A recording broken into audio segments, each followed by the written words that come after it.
Margaret awoke, startled, a cold sweat clinging to her. She gathered her thoughts.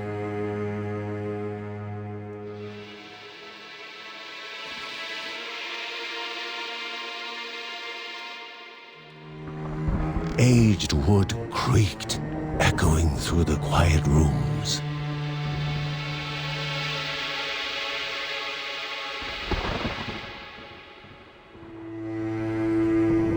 Near the house stood a shrine to Rhea Dana, goddess and daughter of the land, of Rhea and a being of comfort.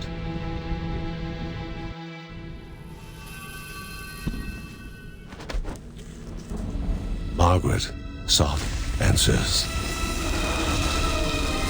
But the goddess did not speak.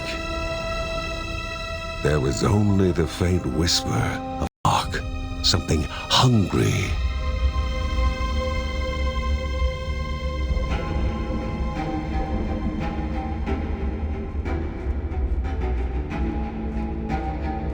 The old seer's bones felt the weight of their age as she climbed.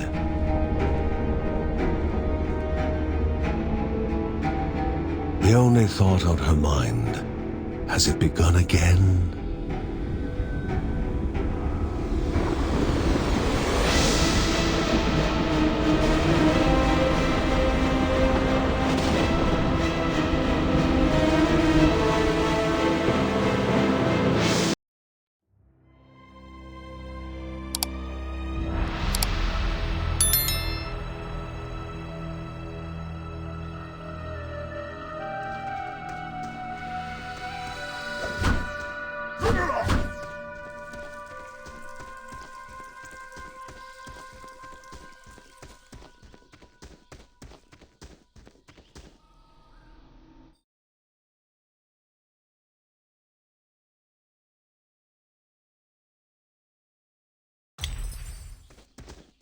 Rhea, a land long forgotten, a place of unimaginable beauty.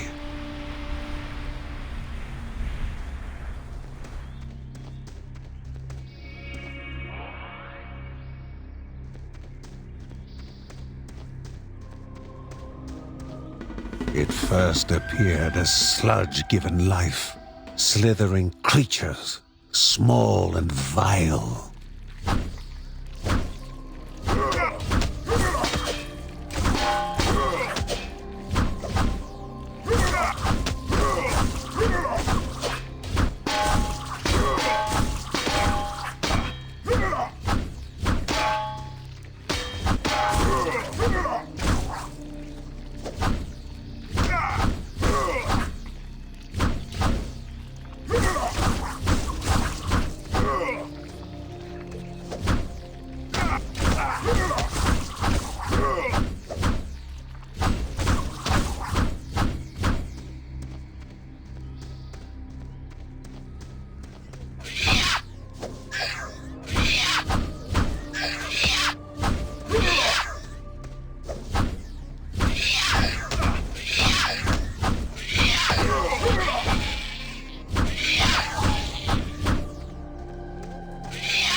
A wall, impeding further progress.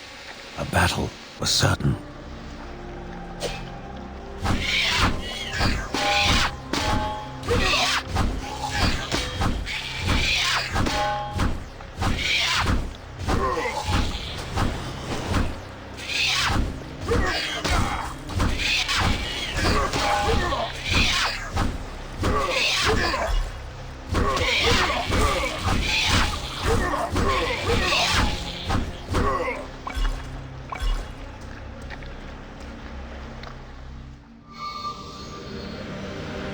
extinguished by light itself, the corruption abated, leaving the shard cold in hand, dark, in need of life.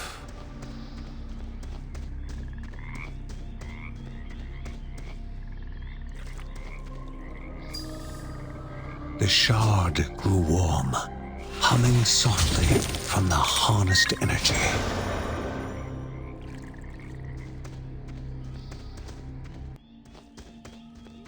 Before him was now one more dangerous than those that came before.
Goblins, a familiar threat, albeit farther out than usual.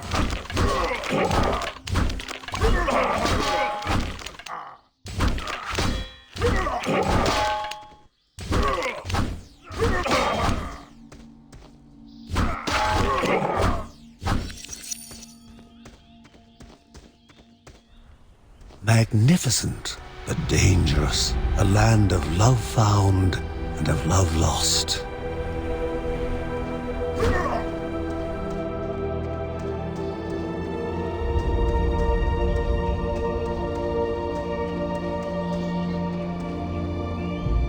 Before him was sacred ground, left untouched in days gone by. Remaining calm and collected, the shock of his heart-skipping beats was concealed in expert fashion. Before him stood Linda, his eldest daughter, with bow and quiver at the ready, determined to do her part.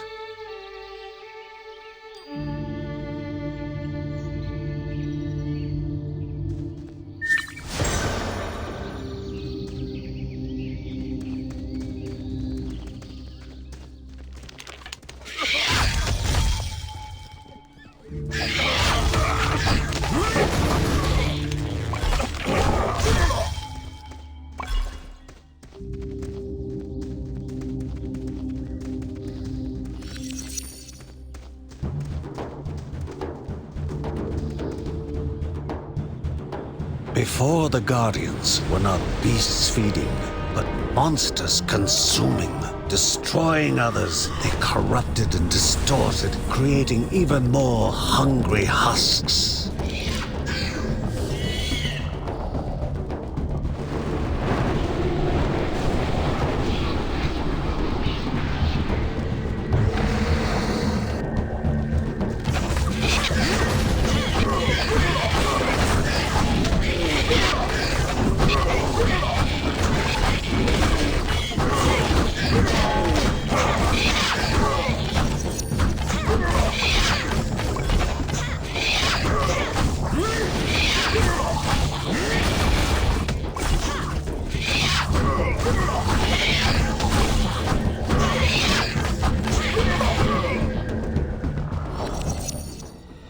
Both father and daughter gathered their thoughts, their hearts heavier than before. How would they explain what they had witnessed?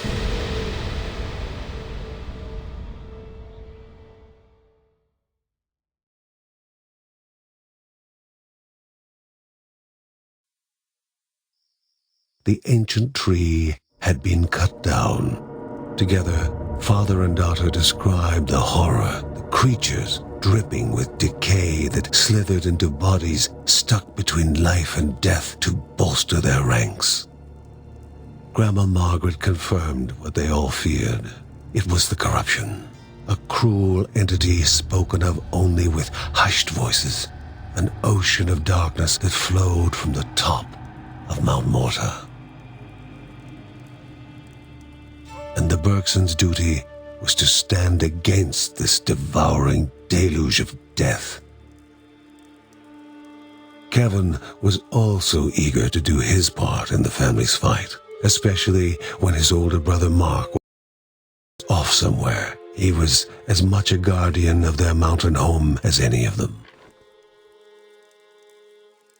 She stood. If they were to reach the summit and destroy this evil, as the Bergsons of old had done in the past, they would need the assistance of the sanctuary.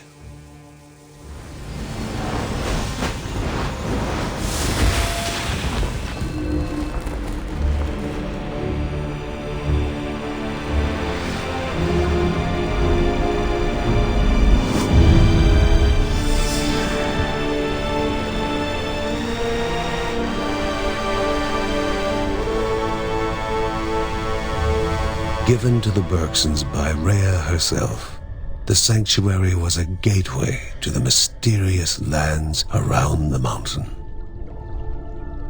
Margaret pointed to the huge crystal at the center of the den, revealing their next task: to activate it and open the way to the source of the corruption. And once Rhea's 3 spirits are gathered on the grounds, the only gate to the top of Mount Morta will open in this chamber. By himself, or with the assistance of those who loved him, John needed to gather the 3 spirits from their lands.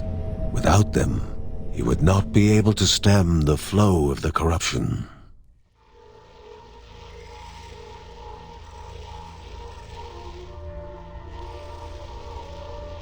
Halls of Anaidia must be here, or she needs to be found.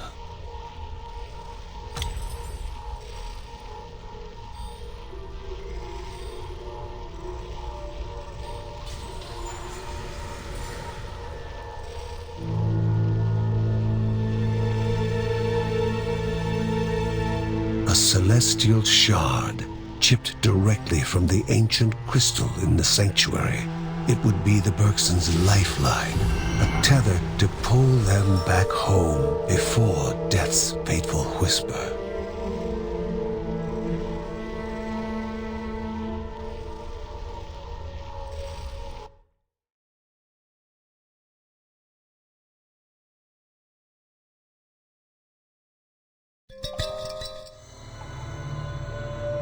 Filling the winding tunnels of the silk-covered caves, the acrid taste of poison lingered in the air. Spiders. Linda told herself it was only target practice. As she readied her bow, they must find the spirit deep within the caves.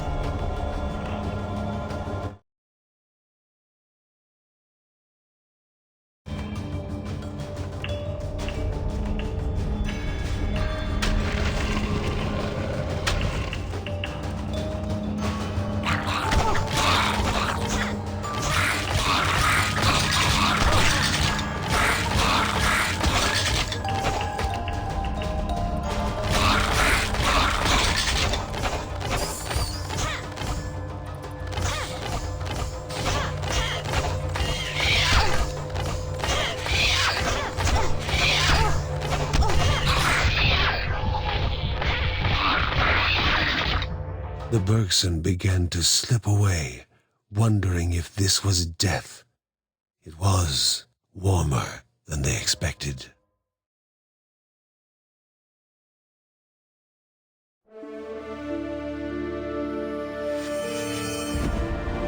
They gasped for air as the celestial shard brought them back, a sensation no hero could become accustomed to.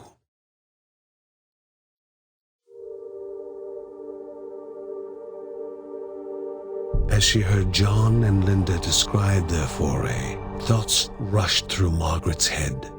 The corruption had amplified the creature's wickedness, and no longer were they part of the harmony of the Rhea. With the new threats looming, Margaret asked Ben to prepare his workshop. He would have to take charge of enhancing the warrior family's weapons and armor.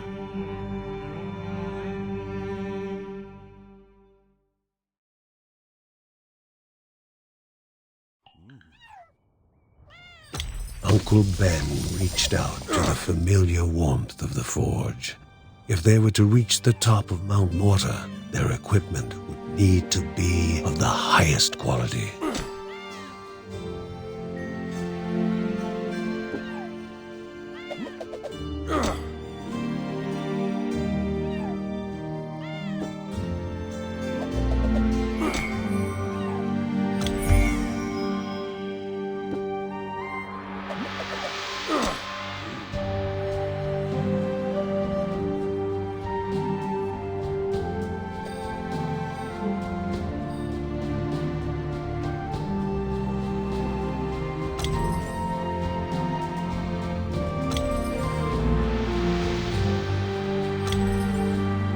When light faded from the sky and most were fast asleep, Mary would write about her family, immortalizing them for future generations.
Kevin's need to help all began when his elder brother Mark left the house.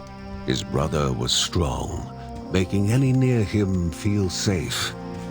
But he left Kevin.